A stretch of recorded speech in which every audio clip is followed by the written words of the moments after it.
السلام عليكم ورحمة الله وبركاته. لما أصحابك كهرين كل شو أفشل حوي ما تحاولين هاي برنامج آد يحيي بدن وكهالله يا بني آدم لماذا واحد هاي بني آدم لماذا واحد هاي واحد كبر اللي هذا يوتيوبر عانى اللي قالوا ليه عاتو مو باتغان ليه عاتو حوي يوتيوبر ليه تدخل عاصنا يوجرا يعني حوي ليه عاتو مدام كنت غيرها waxay tahay ficilku asiga ku shaqeynayo oo bini aadamnimada naxariista mudan for example markuu gabadhii nibi laga haysto kale oo dadaal badan waqti dheer uu geliyay oo dambeeno wuxuu gaarsiiyay heer macnaha meesha iga gudubto oo ay ficilkaasi asiga ka dambeeyay oo dadaal badan uu sameeyay asoo adeegsanaya youtube-kiisa lii caato ay wuxuu damcay gabadh inuu meeshaas ka saaro soo uu diinay bulshada Soomaaliyeed codsi uu diinay lacag uu diinay markaas gabadhaas sidii ay meesha ku gaarsiiyay gacanta cali waa ka bixiyay oo gafaha barnaamijyada wadamay uu sameeyay waxa kamid ah gabadh qadiij yiraahdo oo luka jabsaneed oo si furxuma lugteeda loo kabay oo waliba aad u dacanad oo waliba dad iska danyar ah ayuu diicada galabsiiyay idin kaga mahad celinaya waqti walba oo aan wax aniga imurjinay ummadda Soomaaliyeed ba ka damqanaya markaan idin soo wadaago sad ugu falcelisaan aad baan idin kaga mahad celinaya sidoo kale maanta waxaan wadaa gabar walaashay ah oo dhibana ah oo lagu magacaabo Khadiija Cabdi Maxamed oo ku nool arigaasi iyo Kenya waxay ku nooshahay Kenya gabadhan waa gabar adiga da'adeeda hadii aan qiyaaso waa 24 meelahaas ma ka badna gabadha waxa ay la joogtaa habaryarteed oo lagu magacaabo Yasmin gabadhaas hooyo iyo aabo midna ma lahan walaalna ma haysato oli waxay haysataa habaryar gabadha hooyo iyo aabo ma laha walaalna ma laha waxay haysataa habaryar bis marka waxa weeye waa dareemi kartaan qof walaal iyo hooyo aabo midna lahayn dibkii la kulmi karto hadii xanuunsato kale sambil hadii qofkaas uu jirto oo lugu ka jawo kale marka wuxuu leeyahay gabadha hooyo iyo aabo midna walaal ma laha marka waxay walaalaha walaal noqon karo waa anaga de Soomaaliyeed marka diicato aad baan ugu helay qisooyinkan oo macnaha garabkan u siinayo hablaha Soomaaliyeed ama wiilasha Soomaaliyeed ama cid walba oo dhibeysan Soomaali ayuu garab siinayo diicato gabadha labada lugood ayay ka jaban tahay masaajidka Abu Hurayra ee ku yaala magaalada Nairobi ayaa mar culumadii iyo u wada fadhiisteen iyo jamaacadii masaajidkaas ka soo qayb galeysay lacag ayaan looga aruuriyay lacag aad u fara badan gabadhii isbitaal ayaa la geeyay Nairobi ku dhex yaala lugihii way kabeen sidoo kalena biro ayay geeyeen ogti marka laf jabto biro ayaa la geliyaa birahaas waxa dhacday gabadhii markii la soo kabay oo birihii la soo geliyay say maamada iga sheekaysay birihii ayay ku dhaqaaqday xoogaa yar ku socod ayay maagtay saan dareemayo kadib birihii ayaa ku dhex jabay gabadhii bal hadda waxaan rabaa inaan yara eegno gabadhan walaashay ah Khadiija Cabdi Maxamed biraha marka wuxuu leeyahay diicato gabadhii labada lugood bay ka jabtay mashaad uu hore yiraahdo Nairobi ku yaala ayaa macnaha waxa lagu sameeyay lacag in lagu qaraanka soo gabadhii isbitaal ayaa la geeyay isbitaalka la geeyay lugihii jabsanaa birihii waxba la geliyay sida caadada ahayd lugaha qofku hadduu jabo amar waxa la geliyaa bira la geliyaa marka gabadhii oo socod bilaabanayso ayaa marka waxa dhici doonta inay birihii ku jabaan sidee ugu jabeen sawirkan iskaanka inay yar eega wadu jeedinaan u maleynaya meesha lafti oo laf dheerta ah oo lugta biraha istaajinay lugta way jaban tahay oo lafti aan jaban way laabatay birti sidoo kalena oo lagu kabaayana way qallaan wallahi horta aadan ugu xumahay aniga gabadha videoga marka la soo diray aan aadan ugu murugooday waxaana aad u jeclaan lahaa ummadda Soomaaliyeed marka Soomaali horta ninkii dibeysan nin wax u qabta oo ajar shaqaysto sababta maxaa kan gabadhan bir ku jabtay nolosheeda cariiga gashay marka sidaa darteed waxa weeye Soomaali meel walba joogto was garab qabtaan diicato oo gabadhii video looga soo duway oo waliba loo soo diray gabadhii oo hadlaysa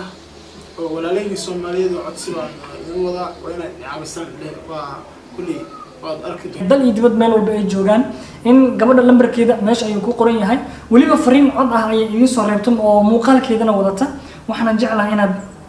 ila daawatiin. salaamay walaalayaal waxaan rabaa maanta inay caawisiin aad iyo aad waan dhibaataysanahay gabar walaashiin oo dhibaataysan baan ahay waan jabsanahay gabadha saa ujeedaan baa lugteeda kan ilaa iyo hoos waa tariiqan tahay way talan tahay waa gabar dhibaysan waa dhib gaaraha ka qaado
ليعة وصاحب كي قوينا كلها ليعة وانين كدايشة مودن أد كدايشة مودن حوالي يوتيوب ليه كل يعني برنامج شيء ولا صعدة مركب واحد ليعة تقول ما إلا هذا الشيء ما نعرف وحوالي دتكي صعقة وانا يسمعها وانين دتكي وحوقة وانا يقولي يعني قرب تاعين قف يصير بديسمبر مركب ليعة وصاحب قاعد يعني خاصة زاد بنكون تاجر سنهاي أنا هاي رجل بشوف الشاب صاحب ميل بنجوك تدحين كبيرة ولو جلو طبيعته وحاول نقول صهد لايواني يوتيوبر حتى محمد روي هذا بركة ليه عاته صاحب شغلة أنا كعاجز ماشي ذاك سبب ليه عاته ودنبان وحولها اللي ما مدي قبل يها وررت إذا صوب علي بركة حاول ليه عاته وانين فير بورتن توانين هيدما يا هاي سومال لم معنا كركو تاعي هاي birihii way igu jabeen ma istaagi karo hooyadii abriirteeda ay haysto abriirteena maxaa la dhahaa waa maamo iska waayeel waxa miima qaban karto ayada waxay an bahalka beeshinka ayada iga qaado marka xaajadeed ku dhamaysta ayada iga qaado ayadana waa maamo iska waayeel way dhibaataysan tahay walaalayaal ka hadlay gabadhii lagu xiray Liibiya dahlan cali oo waliba aad meesha ugu beesneed ay waqti dheer la haystay gabadhaas ugu dambeyn wuxuu sameeyay inuu macnaha gabadhaas uu macnaha la xiriiro oo sidoo la fakad gal dama gabadhii gacanta ku dhigay gabadhii uu macnaha la barkeelay uu soo xiriiriyay waalidada la xiriiriyay gabadhii ugu dambeyn Soomaaliya dhan baa macnaha garab u weydii Soomaaliya dhan gabadhii garab ka heshay hadartan kulli cadawga gacanta marreey way ka baxday marka dhinacato waxa weeye Soomaaliya caawisu leeyahay marka anna waxa mar walba idin soo bandhigaa anoo liicato waxaan soo bandhigaa barnaamijyada oo qofka dhibaysan oo kala daa in soo bandhigo Soomaaliya waxay fiican tahay waas garab qabtaa ninka dhibaysan kuwa kala u damqadan Soomaaliya gabadhan lugta ka jaban u soo damqada ayuu leeyahay Mr. Liicato ay Khadiija Cabdi Maxamed ii soo dirtay sidoo kale insha Allah wax maqli doontiin cod ay soo doobtay habriirteed oo ah maama ayadana aad u waayeel ah gabadhan waxay idin sheegaysaa in xaajada ay meesha ka gudato waliba sariirta ayada saarneed geeskeeda ah mar walba maamada ayaa garab taagan maamada waa maamo iska waayeel ah waxa iga codsi ah ummadda Soomaaliyeed dal iyo dibad meel walba aad joogtiin gabadhan waxa awal laga caawin jiray bilowga ninka ujeedaan waa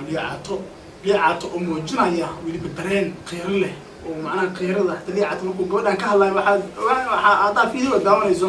Liicato waxa way inisa xataa lama daawan karo sababtoo qeyra ka muuqato oo bin aadanimo ah marka waxa way in isku gargaaro waa wax haboon hore in masaajidka Abu Hurayra aad iskugu dhow yihiin Nairobi ayuu ku nooshahay masaajidkana waa xiran yahay cudurkaani abuuqan socdo dartiis xanuunka biraha ayada ku taagan oo ku jabana de wallahi waa wax aan loo dul qaadan karin wixina wali laga bixin birihiina sidii ay ugu jaban yihiin lugtina sidii labada lugoodna sidii ay ugu jaban yihiin marka aad ay u xanuun badan tahay waa gabar walaashiina Soomaaliyeed waxa awal